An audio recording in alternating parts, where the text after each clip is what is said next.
Welcome everybody. This is Luke Humphrey with Luke Humphrey Running. If many of you know me from the Hanson Marathon Method book series, and if you don't, that's the series of books I've written: the Hanson's First Marathon, Hanson's Marathon Method, and Hanson's Half Marathon Method.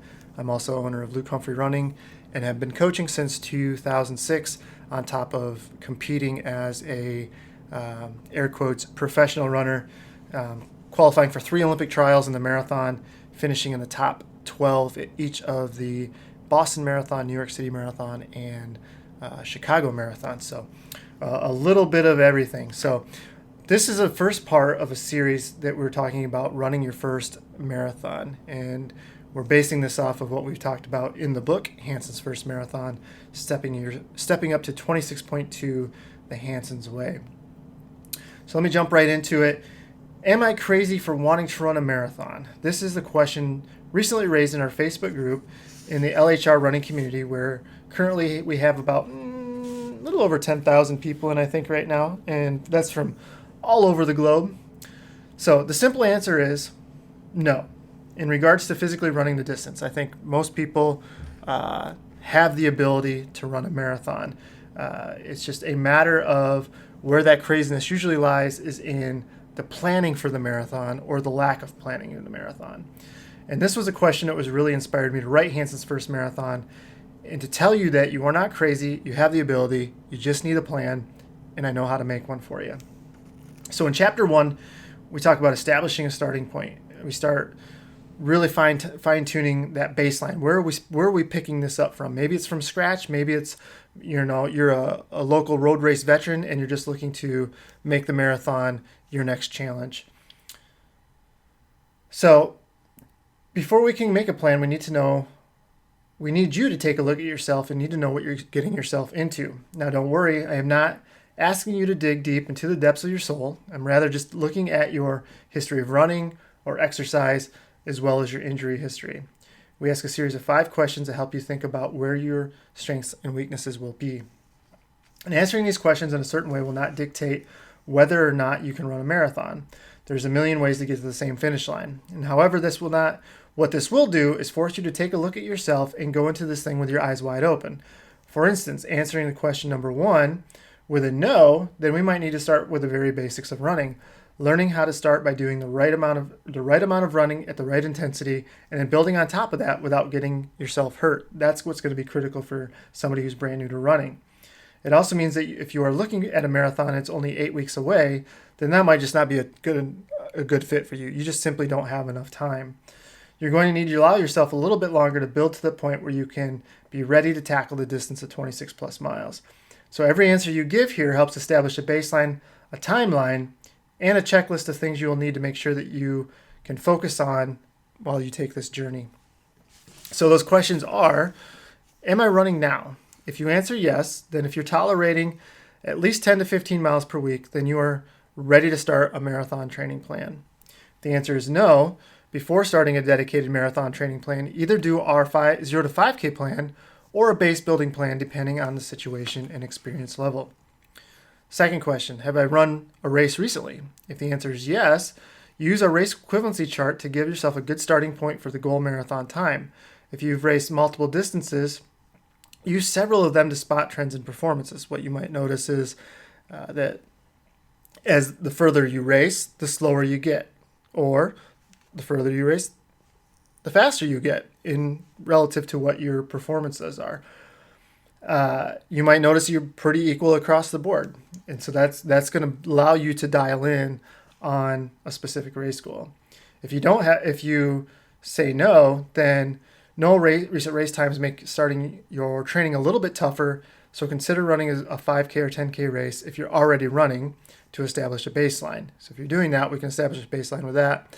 And as far back as I would go on that is maybe like 3 to 6 months is the furthest back I would say that you could use for the race equivalency chart. If you haven't raced anything in a really long time, you might still need to go back and run a race now to establish that baseline.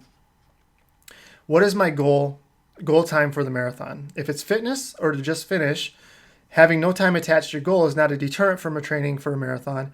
However, picking a specific time goal or range will help you dial in your training and keep you motivated. I always find that if you don't have a goal, a goal time. And finishing a marathon is a great goal, but I think you need to get a little bit more specific than that, because then you can actually put direction towards your training. Once you have direction towards your training, it makes it a lot easier to stay on a schedule instead of, well, I'm just trying to finish. So if I miss a few days here and there, it's not a big deal. And then over time that becomes into missing 3 days, and then it becomes missing a week, and then it becomes, just falling off completely and not even running. So you just really want to make sure you have something specific to train for to keep yourself motivated. If you do have a goal time in mind, make sure that you can train the amount needed to reach that goal. This includes ancillaries such as sleep, which is going to be really important for you, strength work, and flexibility training. The fourth question, how much time can I dedicate to training? If you have less than 60 minutes on any given day, this puts you in a little bit of a compromised position. Consider having a longer training segment to build fitness and to maximize your training.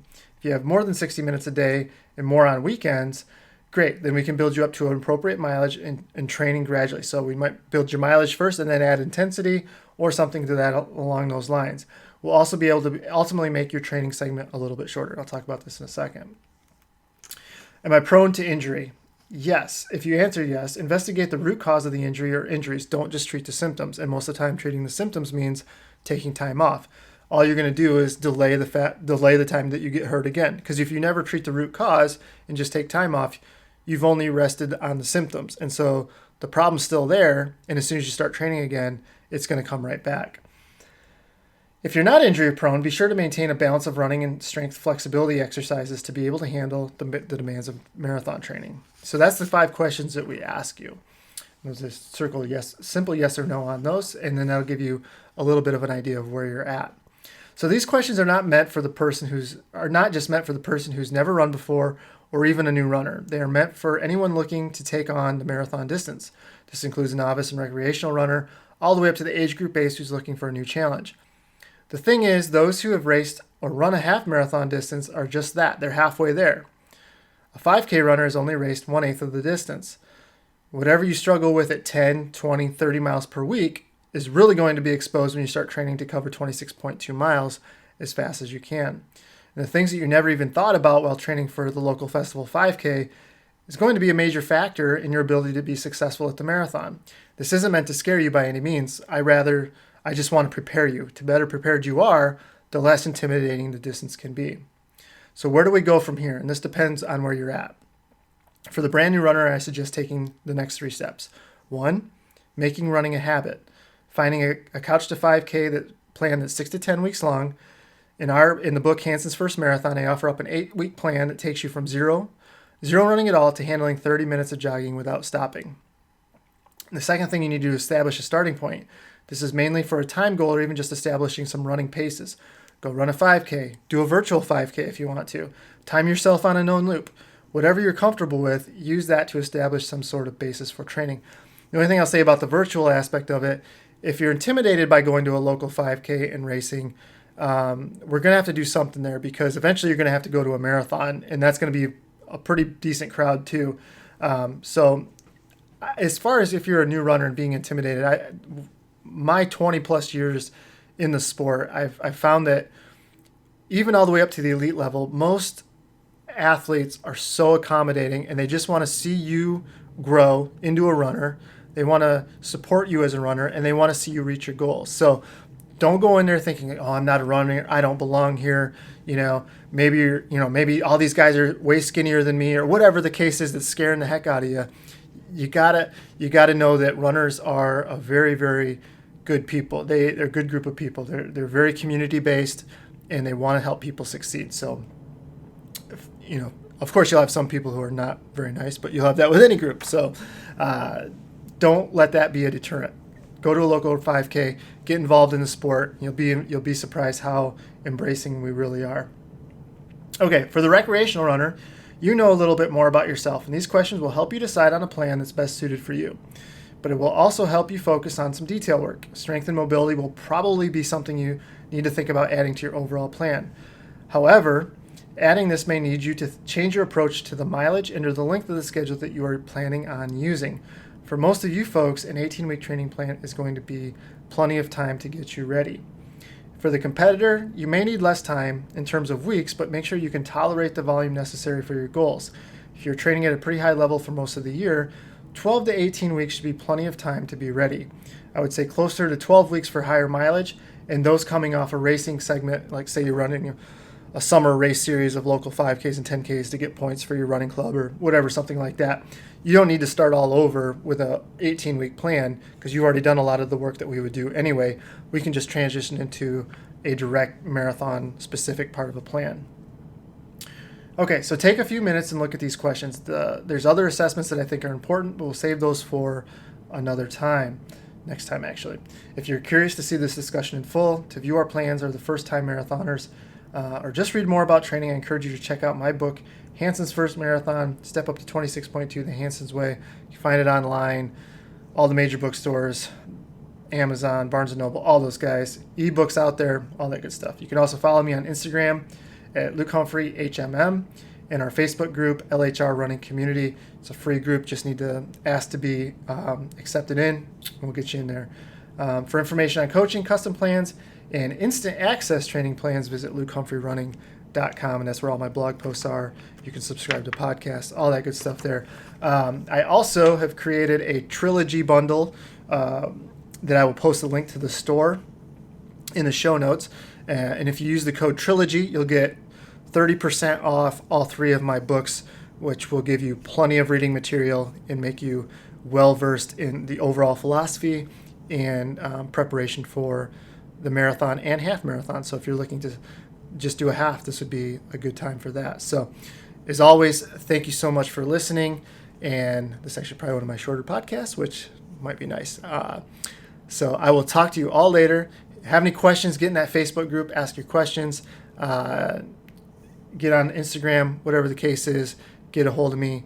And if you have any ideas for podcasts, blog posts you want me to write about, let me know. Happy to take ideas. So have a good week. I'll talk to you later. All right. Bye-bye.